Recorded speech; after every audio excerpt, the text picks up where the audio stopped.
Hello everyone, welcome to another video on the channel, and today we'll be looking ahead to this Monday's game where Casa Pia take on Porto. Two teams at the opposite end of the table. Porto right at the top, having still been unbeaten and won every game except for one, and then Casa Pia in the relegation playoffs, having been the team that has conceded the third most goals in the league.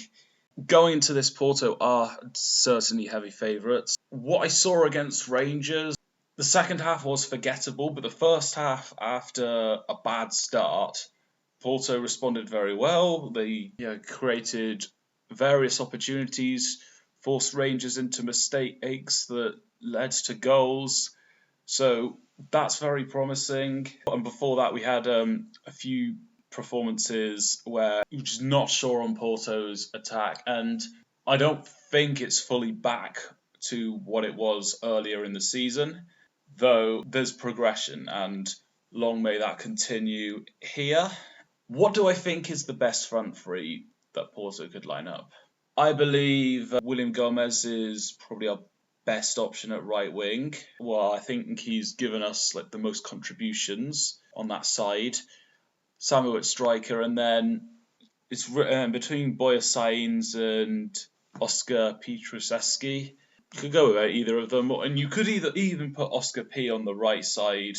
I don't want to completely write off Pepe, but it feels like his time's coming to an end. We're not seeing as much chance creation and goal contributions from him. He did have that dangerous moment against Rangers down the left-hand side in the first half. I would probably prioritise the other wingers over him, unless we really think that William Gomez is a particularly effective super sub option. This is a game that Porto should win, no problem, and to do it will provide some good momentum going into the game against Sporting CP. Not too much more to say on the Porto front. I think we should definitely be confident, but it's just, can we recapture the attack that we had earlier in the season, especially in August, September, October time. And then Casa Pia, third bottom of the table, currently in the relegation playoff spot. They have conceded the third most goals. Aruca are actually just ahead of them, having conceded 44, and AVS, of course, bottom of the league, with no wins and 47 goals conceded. Casa Pia, they were a team that, when they first came into the league 2 seasons ago, they were doing well. They were certainly overperforming, and then last season they had a mid-table finish, but they still got some results off their fellow Lisbon clubs, Sporting CP and Benfica. But this season been worse, and they're right down in the mix in that relegation zone. 3 points ahead of the drop where Tondela currently are now. Santa Clara and Aruca both 2 points ahead of them. Estrella 4 points ahead in 13th place. But I think what we can see I think Casa Pia will definitely be doing what they can to get some kind of results. I think they'll provide some fight. Looking at the last few games, they had a pretty embarrassing 3-3 draw at home to AVS, who are bottom of the table, no wins at all, as I mentioned earlier. 3-0 away at Sporting CP, not too bad. They also went down to 10 men. There wasn't really expectations there anywhere. A 3-1 against Rio Ave, 0-0 versus Vitória Guimarães. Their most recent win was a 2-1 win away to Tondela. Not a defensively sharp team, and I think this could be a good opening for Porto to try and make the most of this opportunity to have some better rhythm, be more confident, and put our attacking strategy and all in a better position come that Sporting CP game in 2 weeks.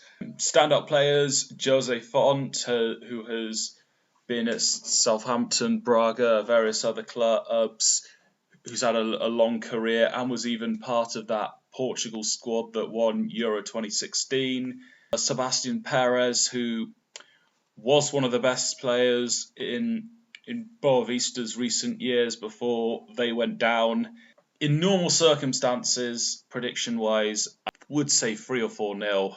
If I was looking at Porto just purely at face value, I'd probably would say 2-0. But considering that Casa Pia have been bad defensively lately, I'll go for another 3-0 win. I think Porto definitely have an attack that's capable of breaking through Casa Pia. Some progression has come from that game against Rangers. And I think against Rangers and against Gil Vicente, Porto showed that they don't need a whole 90 minutes to put the game beyond a team. They can do it in the space of 10 minutes, something like that. So I think in a whole space of 90 minutes, I think Porto will have too much for Casa Pia all over the park. It's just a question of how many, and I'll give Porto the benefit of the doubt and say 3-0. So yeah, there we have it. That's my overview for this game. What are your thoughts? How do you see this game going? What are your predictions? And I will give a reflection on this game afterwards. And on Friday next week, we will be going live to preview that Porto vs Sporting CP game, which will take place at Estadio do Dragão on the 9th of February. So until next time, Força Porto.